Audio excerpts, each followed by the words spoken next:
Bonjour, mon nom est Laurence Blaillot. Je suis actuellement responsable du groupe sécurité microbiologique du groupe Nestlé, basé en Suisse. Je suis diplômée de l'école ESMISAB, qui était l'ancêtre des IAB. Donc je suis de la promotion 1991-1994. J'ai eu mon diplôme en 1994 et j'ai été très chanceuse puisque 2 mois après la fin de mon stage, j'ai trouvé un travail. Ce qui démontre bien que quand on sort de l'ESMISAB ou maintenant de l'ESIAB, on peut trouver très facilement du travail. Donc j'ai débuté au Centre Bretagne. J'étais embauchée par un cabinet conseil qui m'a mis à disposition d'une entreprise qui était en train de se construire. Donc c'était une unité de découpe de dinde et j'étais là en mission pour pouvoir aider à la construction, à la conception hygiénique de l'usine, la formation du personnel, la création du laboratoire, la formation et puis également l'obtention de l'agrément sanitaire. Donc j'ai passé en fait 2 ans à ce poste et puis j'ai vu l'ouverture, la création de l'usine. Et c'était un très beau moment, un très beau souvenir. En 1996, j'ai décidé en fait de rejoindre le groupe Nestlé où j'avais fait mon stage de fin d'études. Donc j'ai rejoint le groupe Nestlé en Suède où j'étais microbiologiste dans un centre de recherche et développement qui développait les produits surgelés et les produits frais. Donc c'était basé en Suède et donc je suis restée 4 ans là-bas. Ensuite, j'ai fait un petit passage de 9 mois au centre de recherche et développement Nestlé à Lisieux, qui développait les produits frais, les produits laitiers frais. Et ensuite, j'ai été transférée en Suisse, au centre de recherche Nestlé, où je travaille actuellement, une première fois. Donc j'étais basée à Lausanne en tant qu'hygiéniste. Alors hygiéniste, c'est vraiment la microbiologiste, mais la microbiologiste de terrain, qui va dans les différentes usines et puis qui règle les soucis microbiologiques.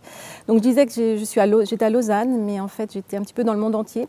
J'ai visité de nombreuses usines, un problème de salmonelle en Israël, j'allais dans l'usine, une nouvelle usine en Ukraine, j'allais voir et la mettre au standard Nestlé. Donc ça, c'est pendant 2 ans. J'ai fait ensuite une année au siège mondial de Nestlé, à Vevey, donc avec une fonction un peu similaire, mais là dédiée sur les formules infantiles.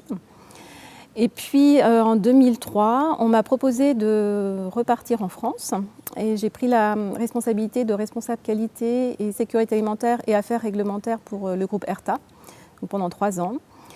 Et en 2006, toujours sur la France, j'ai changé de poste. Donc je suis devenue responsable sécurité alimentaire pour Nestlé France. Donc la mise en place de l'ISO 22000, l'ISO 9001 dans toutes les usines en France. Nestlé en France, et avec également la responsabilité de la gestion de crise. Ça, c'est important à savoir parce que en fait, quand on travaille dans l'agroalimentaire, on essaye de mettre en place tout pour que tout se passe bien, mais il arrive de temps en temps qu'il y ait des crises, et donc ça, il faut apprendre à gérer la crise. Donc ça, j'ai fait ça jusqu'en 2009. Et en 2009, on m'a proposé de retourner en Suisse, où j'ai pris le poste actuel, donc, qui est le poste de responsable du groupe sécurité microbiologique des aliments. J'ai 2 casquettes. Alors, la première, c'est donc je gère un groupe de microbiologistes, c'est un groupe de scientifiques qui sont un petit peu à la disposition du monde Nestlé. Donc on a une position centrale et on construit un programme de recherche pour répondre aux problèmes potentiels microbiologiques que l'agroalimentaire et les produits Nestlé pourraient rencontrer. Donc ça, c'est ma première casquette. Et ma deuxième casquette, c'est je suis responsable du réseau mondial des microbiologistes Nestlé. Donc en fait, il y a des microbiologistes, certes en Suisse, mais il y en a également toute une partie éparpillée un petit peu dans le monde entier. Et donc j'ai cette casquette fonctionnelle de faire en sorte qu'on a le bon microbiologiste au bon endroit avec la bonne formation. On est très proche encore de l'ESIAB. Je suis en fait basée en Suisse. Comme je vous ai dit, je gère une équipe de chercheurs, mais on a également des collaborations extérieures. Et on a d'ailleurs 2 collaborations avec le LUBEM. Donc mon cœur est resté très proche de la Bretagne et de l'ESIAB et de l'UBO. L'ESIAB, anciennement ESMISAB, c'était clé, c'était une formation très solide. Quand je suis partie, j'étais armée.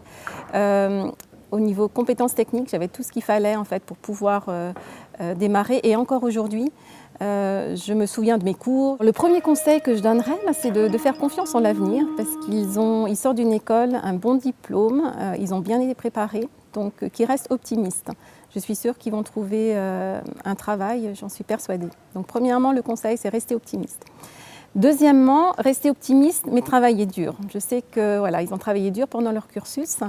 Néanmoins, les premières années, et les années d'ailleurs qui suivent, hein, c'est également beaucoup de travail pour pouvoir réussir dans la vie.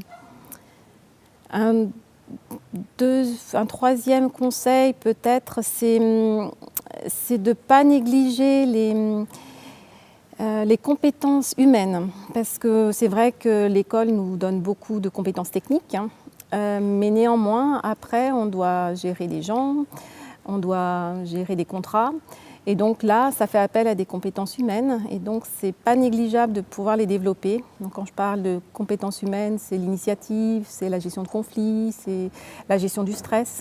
Et donc ça, c'est quelque chose que dès très jeune et dès le début de la carrière, il faut prendre conscience.